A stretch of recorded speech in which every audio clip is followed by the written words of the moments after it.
भाई का मकान है जी, ये रेड माइनर जो है उनका मकान तोड़ दिया गया, रोड पे सामान डाल दिया गया। मेरे हस्बैंड तो हीरो थे उत्तरकाशी के। नमस्कार, आदाब, सत श्री अकाल। मैं कीर्ति। क्या मुस्लिमों को भारत में रहने का हक नहीं? आखिर कब तक उन पर जुल्म ढाया जाएगा? कब तक मुस्लिमों के नाम पर सियासी रोटियां सेकी जाएंगी? क्या बीजेपी की सबका साथ सबका विकास का वादा झूठा है? क्या मुस्लिम समाज में गरीब चैन की सांस भी नहीं ले सकते? ऐसे न जाने कितने सवाल हैं जो इन दिनों सियासी गलियारों से लेकर सोशल मीडिया पर गूंज रहे हैं, क्योंकि एक मामला शांत नहीं होता कि दूसरा सामने आ जाता है। लाख कोशिशें कर ली जाए, लेकिन चुनाव से पहले जो सरकार मुस्लिमों पर जुल्म करती है उसकी हकीकत देश के सामने आ ही जाती है। ऐसा हम नहीं, ये चर्चा अब चारों ओर हो रही है, क्योंकि ध्रुवीकरण की जो कोशिश अब हो रही है, ध्रुवीकरण की जो राजनीति की जा रही है, वो सबके सामने है। हाल ही में रमजान से पहले लखनऊ में बुलडोजर मुस्लिम बस्तियों पर चला, जिसने पूरे सूबे को हिलाकर रख दिया। वहीं अब फिर से एक बार दिल्ली में रैट माइनर्स के घर को बुलडोजर से जमींदोज कर दिया गया। जी हाँ, रैट माइनर्स, जान बचाने वालों के घर भी बुलडोजर कर जा, जिसके बाद करोड़ों मुस्लिमों का खून खौल उठा है।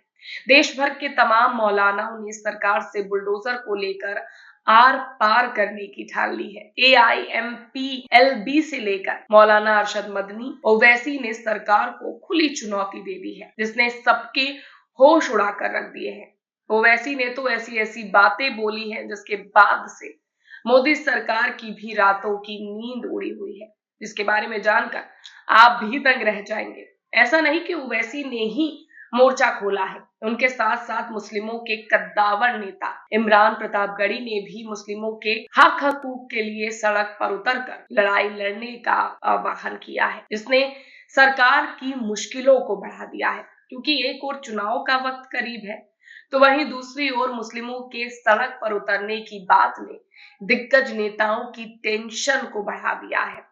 जी हाँ, जिसके बारे में एक एक बात आपको बताते हैं, लेकिन उससे पहले एक अहम जानकारी आपको बता दें। दिल्ली में जिस रैट माइनर वकील हसन के घर को सरकार ने बुलडोजर चलाकर जमींदोज कर दिया, यानी कि जिस रैट माइनर के घर पर सरकार का बुलडोजर चला, उसको लेकर देश भर के लोगों में गुस्सा देखने को मिल रहा है, आक्रोश देखने को मिल रहा है। क्योंकि एक ओर बुलडोजर चलाया गया तो दूसरी ओर उनकी बेटी 10वीं की परीक्षा तक नहीं दे पाई, जिसके बाद सरकार के भी सारे दावे वादे फेल दिखाई दिए। रिपोर्ट्स के मुताबिक उत्तराखंड में पिछले साल सिलकियारा टनल में फंसे 41 मजदूरों को बाहर निकालने वाली टीम का हिस्सा रहे रैट माइनर वकील हसन की बेटी की होने वाली परीक्षा छूट गई।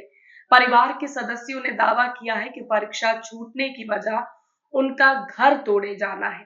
दिल्ली के खजूरी खास इलाके के श्री राम कॉलोनी में रहने वाले हसन की बेटी अलीजा के नोट्स, पुस्तकें सहित परिवार का सारा सामान उनके छोटे से घर के मलबे में दबा पड़ा था। इस बात की जानकारी खुद पीड़ित ने भी दी थी, जिसे आप भी सुन सकते हैं कि क्या हालात हुए होंगे, जिनका सारा सामान उस मलबे में दब गया और एक बच्ची का भविष्य बर्बाद हो गया।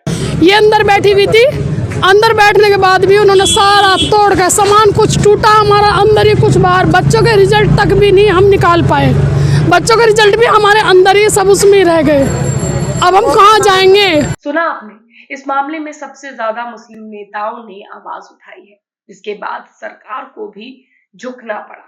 बता दें, ओवैसी ने तो सरकार पर बड़ा हमला बोलते हुए ट्वीट किया और लिखा है कि ओवैसी ने लिखा है, डीडीए ने रैट माइनर वकील हसन के मकान को बुलडोजर से गिरा दिया, नोटिस तक नहीं दिया। बुलडोजर तब चलाया गया जब वकील के बच्चे उनके घर पर अकेले थे। वकील और उनके साथियों ने अपनी जान की बाजी लगाकर उन 41 लोगों को बचाया था जो उत्तरकाशी में फंसे थे। किसी भी सभ्य समाज में उन्हें राष्ट्रीय नायक का दर्जा दिया जाता, लेकिन शायद उनका नाम वकील हसन है, इसलिए मोदी राज में उनके लिए सिर्फ बुलडोजर, एनकाउंटर वगैरह मुमकिन है। ओवैसी के इस ट्वीट से साफ है कि उन्होंने मोदी सरकार पर मुस्लिमों के घरों पर बुलडोजर चलाने की बात को उठाया है।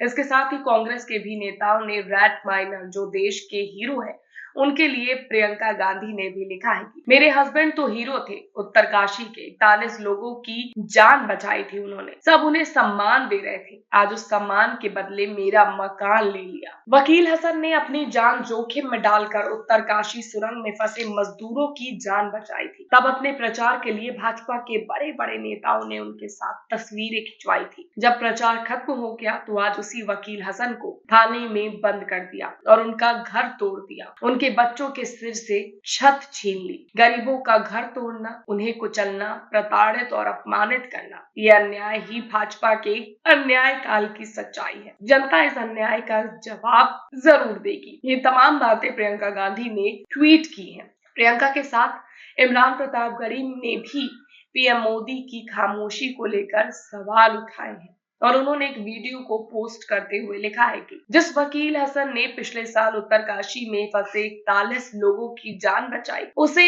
इनाम देने के बजाय उसका घर बुलडोजर लगा कर गिरा दिया गया। क्या आपके अधिकारी किसी विशेष सांप्रदायिक मानसिकता के शिकार हैं? दिल्ली में जो हो रहा है उस पर आपकी मौन सहमति समझी जाए नरेंद्र मोदी जी। यानी कि इमरान प्रतापगढ़ी ने सीधे ये पूछा कि ये जो कुछ हो रहा है, जो बुलडोजर चल रहे हैं दिल्ली में, या जिस तरह से आप मौन हैं, इसे मौन सहमति ही तो कहा जाएगा कि आप इस मामले में सहमत हैं।